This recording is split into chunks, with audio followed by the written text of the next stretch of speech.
Ok. Je pense qu'on va démarrer. Donc, le sujet d'aujourd'hui, on s'était dit avec Thibaut et Florence, ce serait intéressant de partager notre expérience sur ce qui est en train de se produire en ce moment autour du sujet de la refonte du site Internet. Alors, c'est un sujet qui lève beaucoup de questions chez nos clients existants et chez nombre de gens qu'on est amené à croiser au quotidien. C'est sur la possibilité qu'on peut avoir à le faire en remote. Est-ce que c'est le bon moment? On a eu pas mal de questions, ça lève des interrogations chez les gens, chez les clients. Euh, et on s'est dit que ça serait intéressant d'en parler au cours d'un webinar. Et c'est ce qu'on va faire aujourd'hui. On devrait y en avoir pour à peu près une demi-heure. Et puis, si vous avez des questions et que vous voulez des éléments concrets en termes de planning, de méthode, on sera super content d'en parler avec vous. Moi, pour ceux qui ne me connaissent pas, je suis le fondateur de Marketive. On est une société du coup de conseil. On fait pas mal de web design dans une logique de génération de leads notamment. Et je suis accompagné aujourd'hui d'une de nos consultantes qui connaît très bien le sujet du website, qui est Florine. Oui, enchantée. Du coup, Florine Martin, je suis consultante marketing et sales chez Marketive, certifiée HubSpot et je fais notamment aussi de la gestion de website sous HubSpot COS. Donc, et qui connaît du coup autant les aspects techno, les aspects méthodo, la réalité aussi de ce qu'est un projet website, hein, parce que c'est pas toujours, ça se passe pas toujours comme prévu, et comment on gère les allers-retours, et comment on gère les validations, et comment on gère l'avancement, et comment on fait les recettes, et comment on s'assure que le produit à la fin décembre, il n'est pas juste beau, il est aussi performant. Ça, c'est quelque chose dont Florine pourra vous parler un peu tout à l'heure. En résumé, très rapidement, on va pas en parler pendant 2 ans. Mais donc Marketing, c'est plus de 200 clients aujourd'hui, plus de 100 clients sur HubSpot, une quarantaine de personnes aujourd'hui, 15 personnes sur la partie website, font que ça tous les jours, toute l'année. Et 25 personnes du coup, qui sont plutôt des chefs de projet et des experts en automation et en strat, qui sont des gens comme Florine. Et du coup, on a une grosse expertise sur effectivement HubSpot. On est un des plus gros partenaires au monde sur l'outil. On est un partenaire de niveau élite. On a moins d'une dizaine dans le monde. Donc, ça vous donne un peu un niveau de credential. Et aujourd'hui, la valeur ajoutée qu'on essaie d'apporter à nos clients, elle est sur 3 axes. Il y a un sujet effectivement de technologie, c'est de les aider à les conseiller dans le fait d'avoir une stack technologique qui est cohérente, parce que le website, c'est important, mais le website, il ne vit pas tout seul.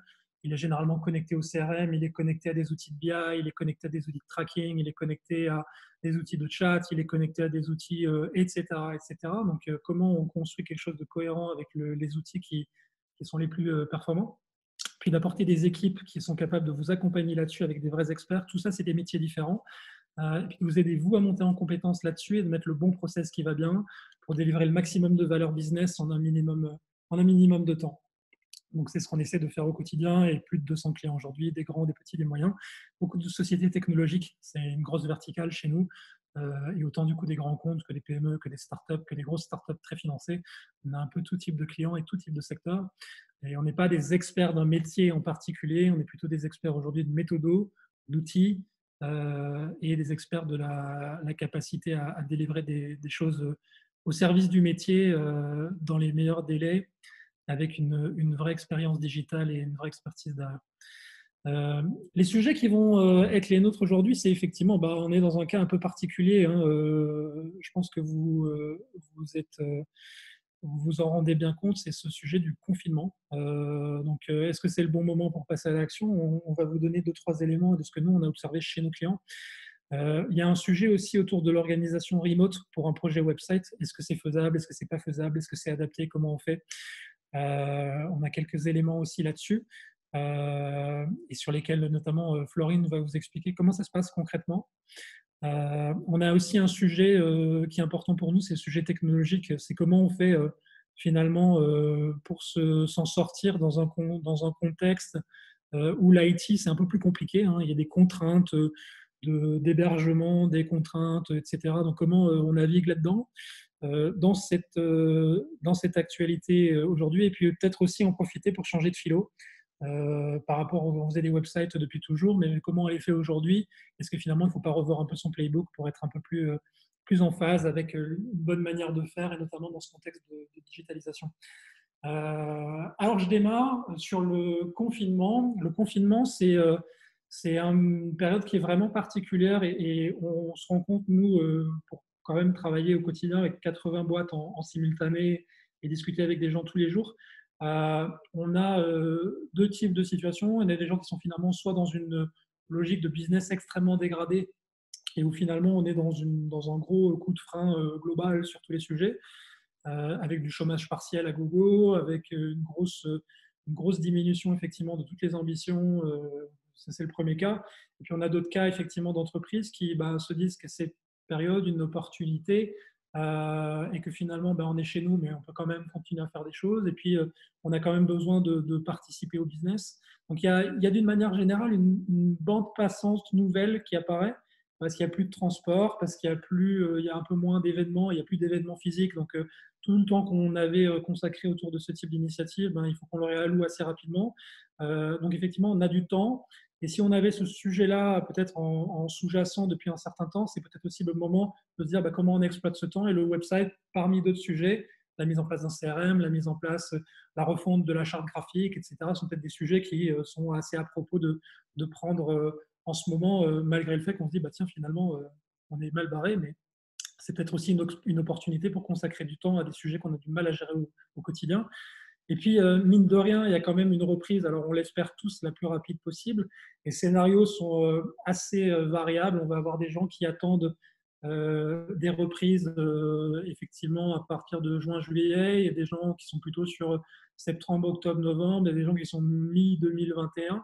On a plusieurs scénarios. Le but, je pense, c'est aussi de se préparer chacun à pouvoir gérer cette reprise-là et finalement mettre à profit le temps qu'on a maintenant dans la limite des moyens qu'on a pour être capable d'être prêt au moment où effectivement ça repart et qu'on soit capable de se positionner sur tout ça. Et puis mine de rien, oui, effectivement, on est à la maison, mais on a toujours des commerciaux qui doivent vendre. On a besoin de compenser les salons qu'on ne fait pas, les meetings qu'on ne fait pas. Et potentiellement aussi, si on est dans le cas d'une entreprise qui a un site qui est extrêmement obsolète, même en termes de design, en termes de message, ça peut passer en temps normal parce qu'on a plein d'autres leviers, plein d'autres présences, plein de salons, plein de meetings, plein d'opportunités de faire du business. Aujourd'hui, le site internet, finalement, c'est la seule boutique qui nous reste. Et si elle est bancale, c'est typiquement, c'est un peu dangereux quand même pour notre business aujourd'hui en ce moment.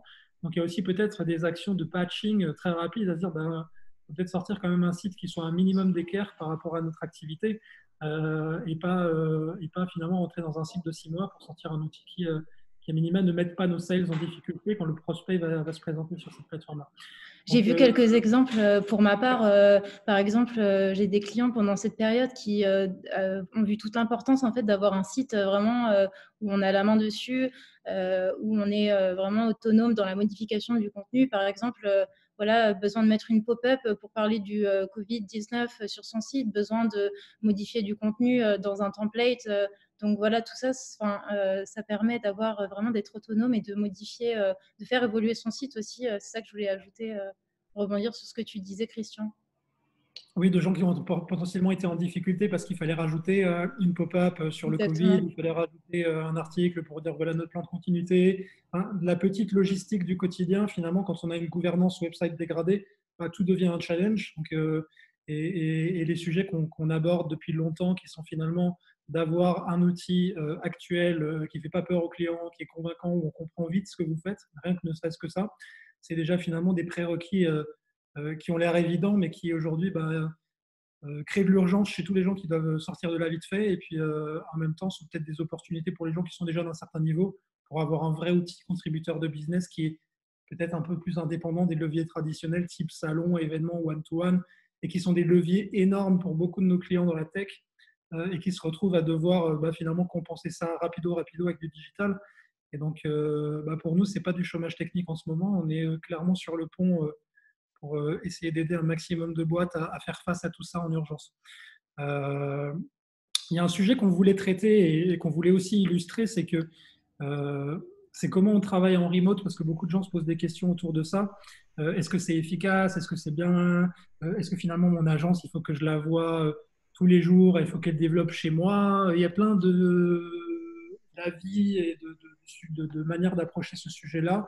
Et Donc on a, ouais. effectivement, sur cette partie s'organiser en remote, déjà, moi, ce que je voulais partager, c'est qu'on n'a pas attendu cette période qui est très particulière pour faire un site web à distance en remote. On a toujours fonctionné de cette manière-là, en fait, avec tout à distance, en fait. Donc, premièrement, une clé de réussite pour un projet, c'est s'organiser. Donc, comme on disait, ça passe par un chef de projet côté client, qui va vraiment de A à Z suivre le projet du website. Chose très importante aussi au niveau de l'organisation, c'est de préparer le contenu de vos pages. Donc là, c'est aussi réfléchir bien sûr à l'arborescence que vous souhaitez avoir pour votre site. Et quand on parle de contenu pour les pages, c'est dans la home page par exemple, qu'est-ce que je vais vouloir mettre? Est-ce que je vais vouloir un carrousel de témoignages? Est-ce que je vais vouloir du contenu multimédia? Vraiment réfléchir à la structure de vos pages. Et puis après, la roadmap. Donc, bien sûr, quand on parle d'organisation, on parle de roadmap. Ça, en fait, c'est quelque chose que nous, on construit et qu'on vous propose. Donc, quel est le déroulement du développement des pages? Donc, voilà, typiquement, on commence par la home page. Ensuite, on fait les pages principales comme les pages solutions, la page tarif, les gros morceaux comme le resource center ou le blog. Et après, on a les pages secondaires, donc qui sont les landing pages, les thank you pages.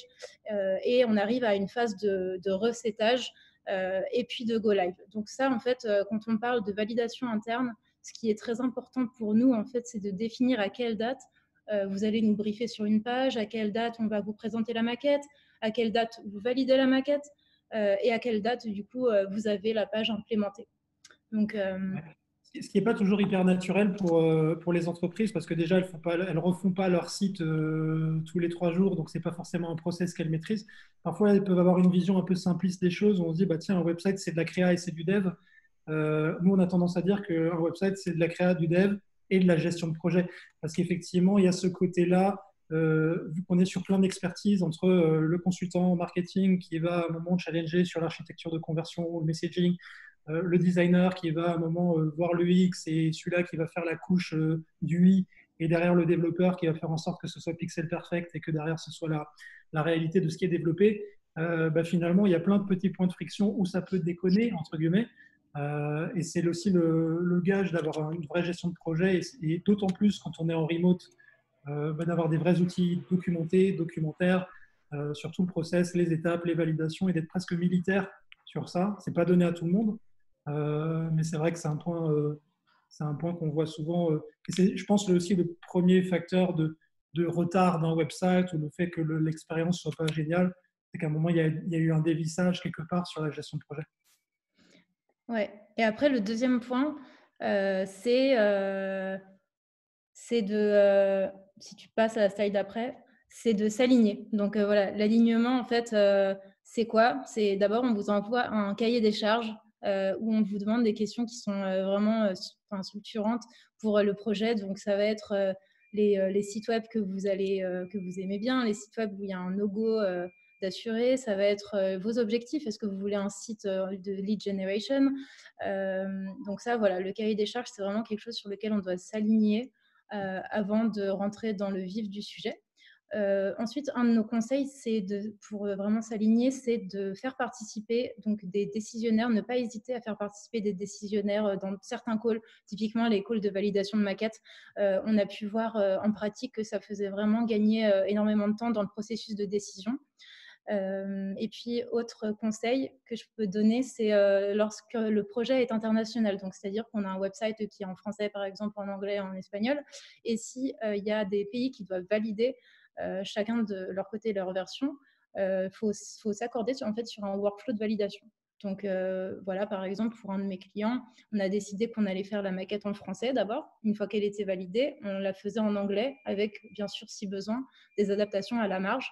Mais en fait, ce processus-là, ça nous a permis un gain de temps vraiment énorme et donc ça a bien fonctionné comme ça. J'ajouterais moi quelque chose là-dessus, c'est que sur la partie cahier des charges, pour nous, un cahier des charges qui est efficace, ce n'est pas forcément un cahier des charges de 90 pages. Ça nous arrive d'en recevoir et parfois ils sont un peu redondants, ou avec des contraintes techniques qui a été copié-collé d'un autre cahier des charges, d'un autre sujet et surtout d'une autre époque. Et on se retrouve avec plein de contraintes pas forcément hyper créatrices de valeur, beaucoup de travail des deux côtés, un pour faire un cahier des charges qui est peut-être un peu daté de l'autre côté pour l'appliquer et faire en sorte que ça rentre dedans. Donc souvent, ce que nous, on essaie de conseiller, c'est de faire des cahiers des charges qui sont très métiers sur voilà ce qui est important pour notre visiteur, voilà qui est notre cible, voilà les priorités, voilà les produits importants, voilà les éléments de réassurance qu'on a. Donc c'est plutôt finalement de digérer l'ADN du business pour que derrière on puisse l'utiliser dans le website, plutôt que de dire voilà techniquement tout ce qu'il nous faut et tout ce qu'on veut. Donc ça, je pense que c'est un point qui est vraiment important, c'est de remettre le curseur peut-être un peu plus sur le fond et un peu moins sur la réalisation, parce que c'est aussi l'expertise des agences d'une manière générale, d'être capable d'être capable de digérer ça. Et l'une des clés, donc bien sûr, hein, c'est de s'équiper. Donc nous, comme outil, on a Trello qui permet de vraiment gérer le projet de A à Z. Donc typiquement, on va avoir une carte par page, une carte Trello. Il y a une screenshot qui viendra juste après dans la présentation. Donc vraiment, on centralise tous les échanges avec le client par rapport aux différentes pages, les retours, on dépose les maquettes, voilà ce genre d'interaction qu'on y met. Alors Slack, effectivement, c'est donc une messagerie interne professionnelle. On l'utilise quand il y a besoin, selon ce que le client préfère aussi comme moyen de communication, mais ça nous arrive d'utiliser pour transmettre la maquette Trello, sur Trello et sur Slack. Donc voilà, ça nous arrive. Et puis aussi, donc surtout Zoom. Donc tous les calls de validation de maquette, présentation de maquette sont effectués sur Zoom. Et puis, ce que j'ai pas dit, pardon, le Team Gantt. Donc en fait, Trello et Team Gantt sont interconnectés. Et donc en fait, une carte, par exemple, une carte qui concerne la home page, va être reliée donc dans le Team Gantt. Et vous allez pouvoir voir en temps réel où vous en êtes. Quelles sont les pages qui sont maquettées, quelles sont les pages qui sont en cours de développement, celles qui sont finies de développer. Donc en fait, vraiment, c'est une vue en temps réel de là où en est le projet. Donc voilà, et puis Klaxoon, ça c'est un outil qu'on utilise pour les ateliers collaboratifs. Donc typiquement le kick-off en remote sur Klaxoon pour démarrer un projet website.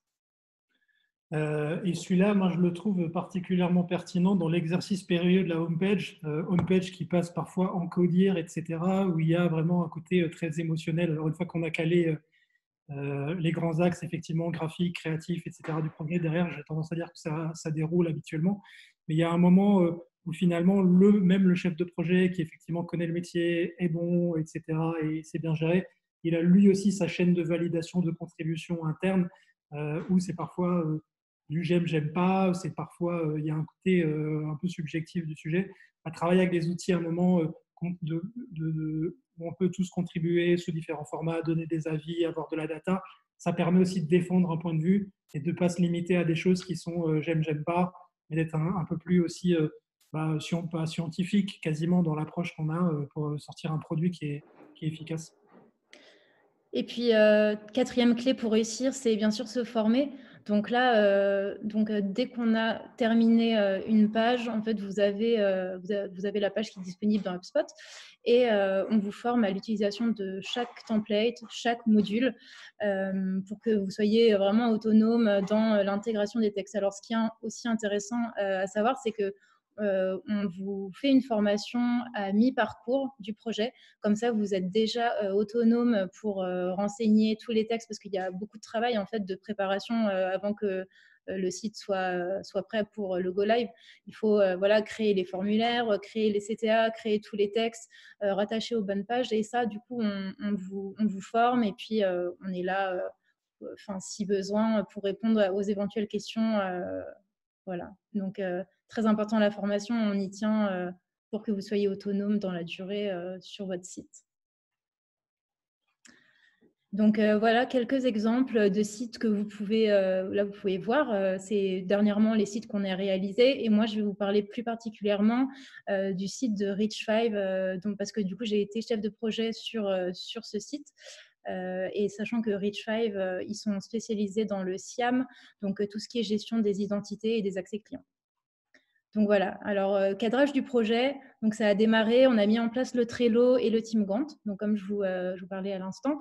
Vous pouvez voir sur la gauche le Trello et différentes colonnes, donc on a To Do UX, Doing UX, Done UX, To Do Dev, Done Dev, etc.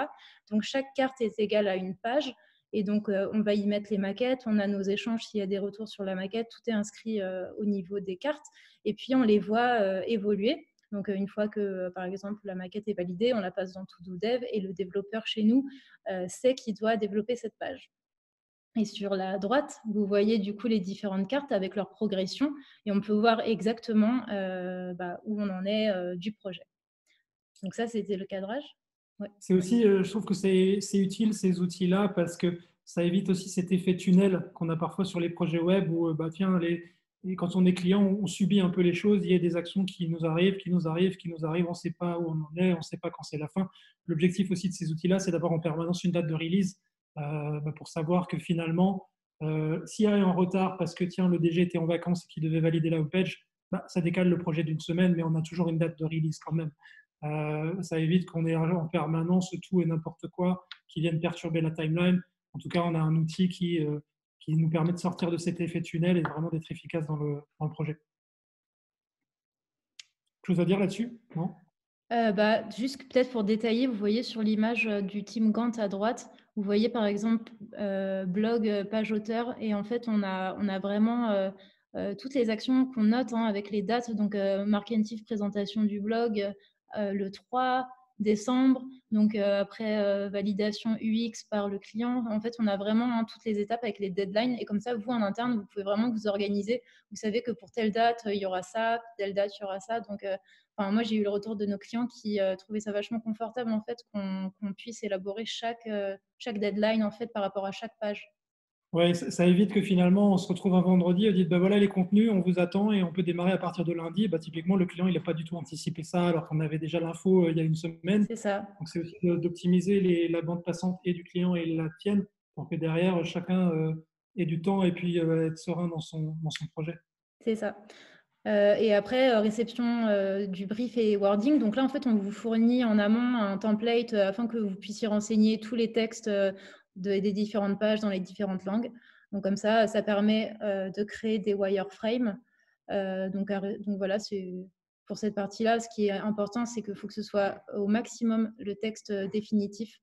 C'est vraiment une recommandation que je peux faire pour avoir fait plusieurs projets de sites avec des contextes différents. À chaque fois, lorsqu'on avait les textes définitifs en amont, on est toujours allé plus vite. Voilà, c'est vraiment une recommandation que je peux faire là-dessus, c'est les textes.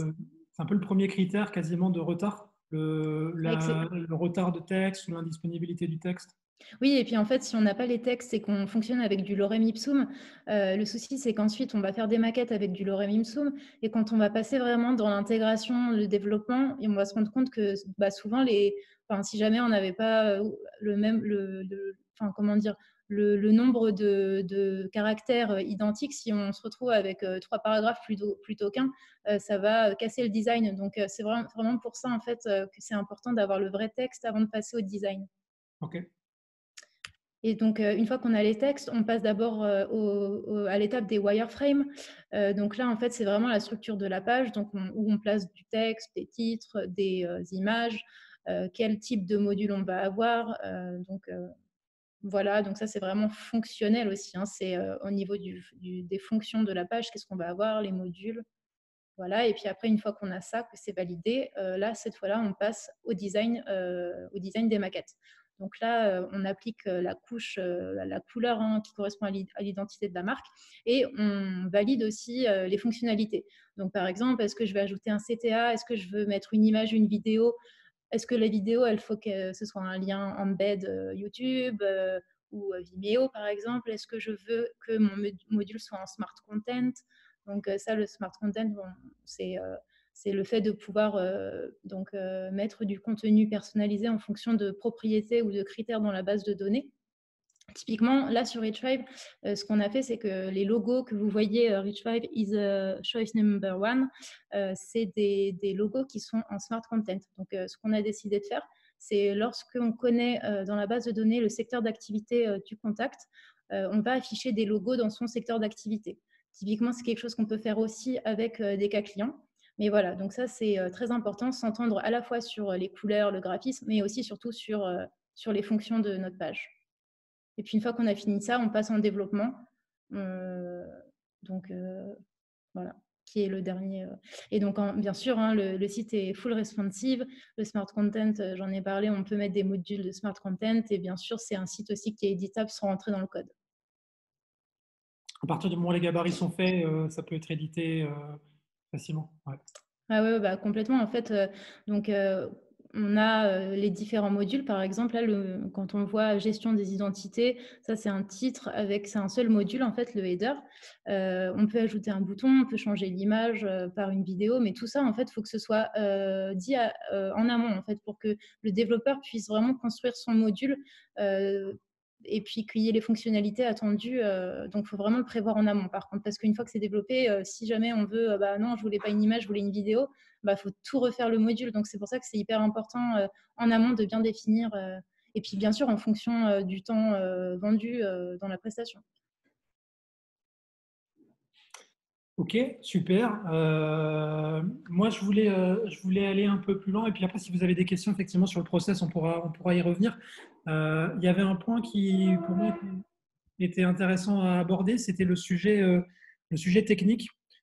Parce que faire un website, selon l'ADN ou la culture de l'entreprise, ça lève tout un tas soit de craintes, soit de paranoïa, soit de vérité dans la tête de l'IT. Enfin, on a un peu de tout. Parfois, ils ont des devs aussi en interne qui ont fait un site custom, ou ils ont des devs qui savent travailler sur une techno. Enfin, il y a plein d'avis différents sur ce sujet-là.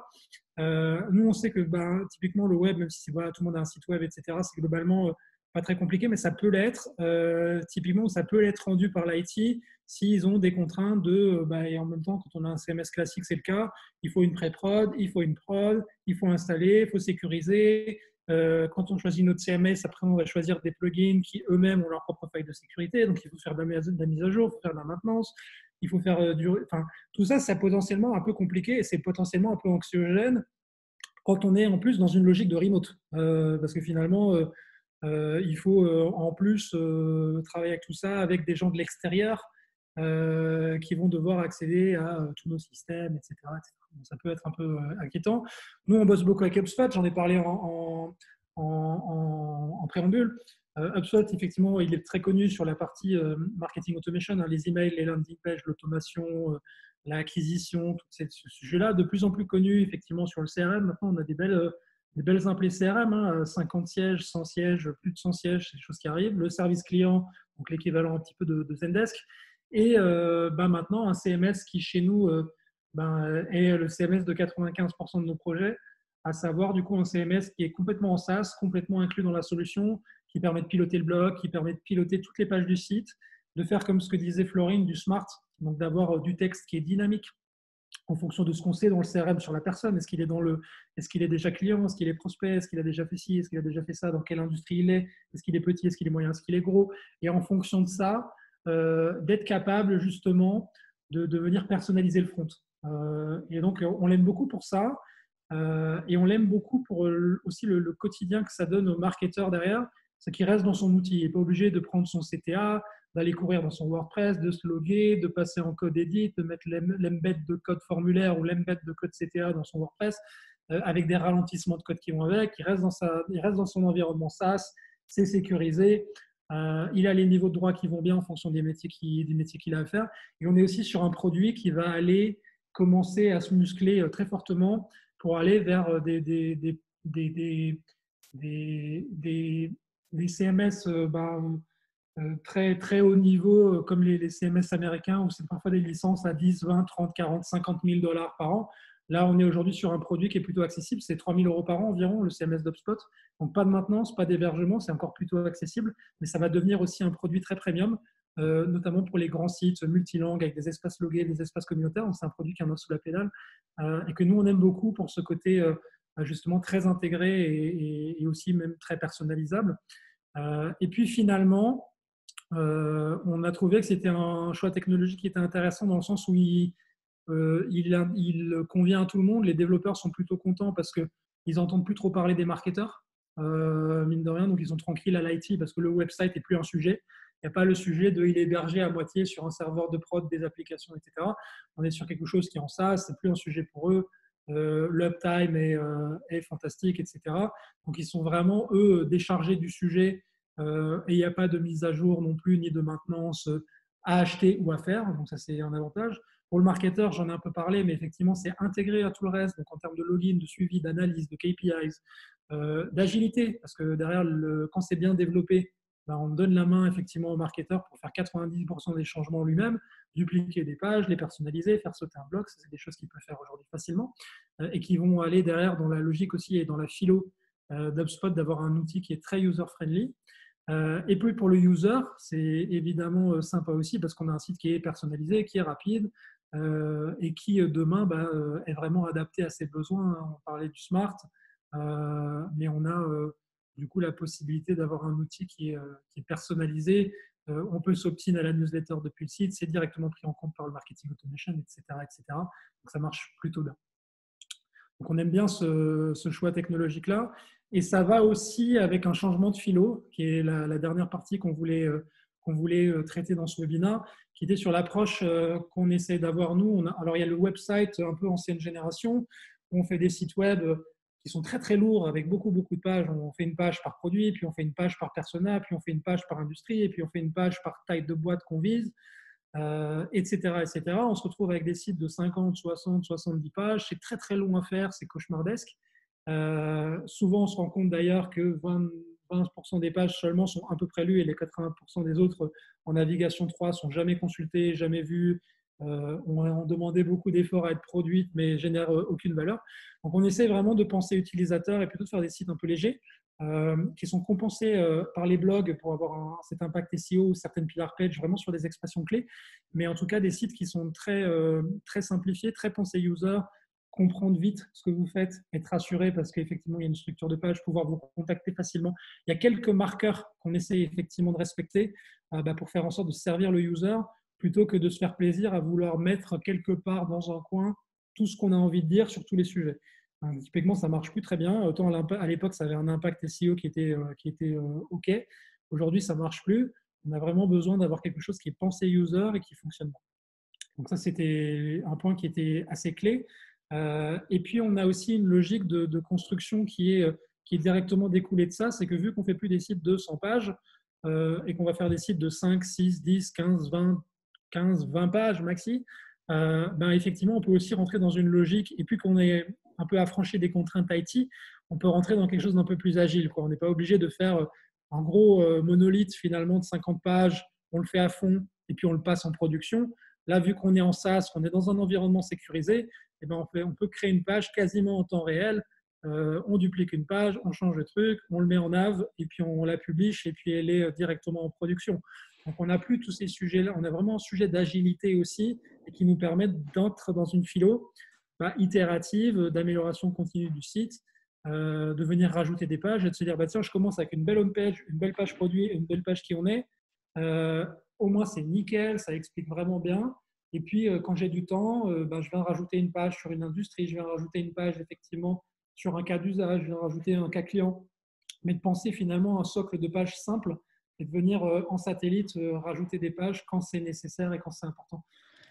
Du coup, ça réduit la timeline de démarrage. Donc, surtout en ce moment, s'il faut réagir vite, sortir un site qui a finalement de quoi convaincre, ça peut être une option aussi de sortir mieux vaut un site de 3 pages hyper nickel qu'un site de 50 pages tout vieux, tout moche et daté. Donc ça permet aussi d'aller vite et ça permet aussi de limiter le budget pour sortir quelque chose de qualitatif et dans un temps réduit. Donc on essaie d'opter de plus en plus pour ça. Et ça s'inscrit aussi dans une démarche chez HubSpot, qui est cette fameuse démarche Growth Driven Design. Je pense que certains ont peut-être entendu parler chez vous. Mais c'est de plutôt que de faire son site, de refaire son site de A à Z tous les 3-4 ans, c'est de finalement rentrer dans cette logique de faire 3 pages nickel, et puis de rajouter une page, de revoir la première page, d'ajuster la home page, d'être dans une logique d'organisme vivant, plutôt que dans une logique finalement on fait tout, on repasse en mode tunnel, et quelle que soit la performance, ça reste comme ça, on refait tout, etc., etc. Donc on essaie d'être dans une logique itérative, très connectée aux résultats, pour améliorer en continu ce qu'on fait.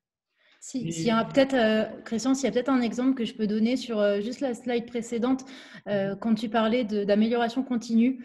Effectivement, pour un des clients, on a récemment, s'il y a aussi un conseil que je peux donner, c'est ça, c'est qu'on a plugué Ojar. Donc, Ojar, c'est une solution, on a utilisé la solution gratuite, hein, où en quelques jours, en fait, ça permet de collecter des données sur vraiment l'utilisation des visiteurs, l'utilisation du site de vos visiteurs. Donc, par exemple, il y a la fonctionnalité des recordings. Donc là, en fait, il y a l'enregistrement de plusieurs sessions visiteurs qui durent entre 10 secondes et 30 secondes. Et là, on a vu vraiment des choses hyper intéressantes. Par exemple, dans le header, il n'y avait pas la partie à propos de l'entreprise. Et elle était dans le footer. Et en fait, il y a un bon nombre de visiteurs qui cherchaient dans toute la page et qui scrollaient tout en bas et qui allaient cliquer sur ce à propos de l'entreprise. Donc, on a décidé de le remonter dans l'header. Et après, il y avait aussi une animation sur la page où on a vu en fait qu'elle n'était jamais regardée. L'animation se lançait, le visiteur scrollait. Et donc, ça nous a amené à repenser ce bloc. Donc, vraiment, si je peux donner un conseil sur le fait que le site n'est jamais un produit fini, c'est que aussi il y a des outils digitaux comme Ojar qui permettent de vraiment collecter de l'information sur les visiteurs et du coup après de vraiment orienter aussi les changements en fait UX qu'il doit y avoir au sein des pages. Donc voilà. Et on se retrouverait finalement aussi pas avec une erreur qu'on aurait dupliquée sur les 10 pages en faisant une super animation un peu chère, etc. sur chacune des pages. Vu qu'on s'est rendu compte qu'elle ne marchait pas sur la home page, ça ne sert à rien de la déployer sur l'ensemble du site. Donc, c'est des exemples effectivement qui nous permettraient la manière de créer de l'intelligence. Ça nous permet d'être un peu plus efficace là-dessus. On arrive au bout, Florine, je crois. Hein. Donc, je ne sais pas s'il y a des gens parmi vous qui ont encore quelques questions. On a encore quelques minutes. Et puis après, on va vous libérer. Je crois que c'est la fin de la semaine. Même si après Justement, les semaines et les week-ends, Christian, Florine, il y a une question qui me semble intéressante. C'est dans un projet website, quelle est la charge du côté client? J'imagine la question, c'est est-ce que ça va me prendre 2 heures par jour sur toute la durée du projet? Est-ce que ça va me prendre toute la journée pour suivre et valider votre travail? Voilà. Qu'est-ce que vous pouvez me dire là-dessus? Ça, je dirais, ça dépend en fait de ce qui a été conclu dans la proposition.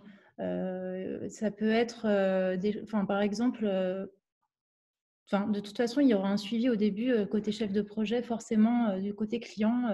Il va falloir travailler sur le cahier des charges, il va falloir aussi faire les calls de présentation, tous les calls en fait, au moins, je dirais, 2 calls par semaine au début.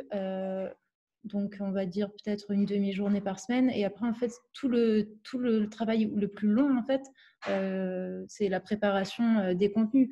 Donc, ça va être typiquement de rentrer tous les textes dans le site. Donc, ça, après, c'est des choses qui peuvent être gérées de notre côté ou de votre côté. Donc, ça dépend vraiment de ce qui a été conclu dans la proposition. Et on parle généralement moi je dirais de 1 à 2 jours par semaine. Moi, c'est le benchmark que je donne généralement quand on me demande.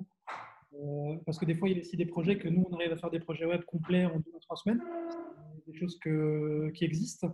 D'autant plus quand on est dans une logique où on n'a pas on n'a pas des ambitions de créa délirantes et on veut quelque chose de simple, d'efficace. On a déjà une charte qui est bien déclinable. Là, finalement, il y a un peu plus de temps parce qu'il y a les textes, etc.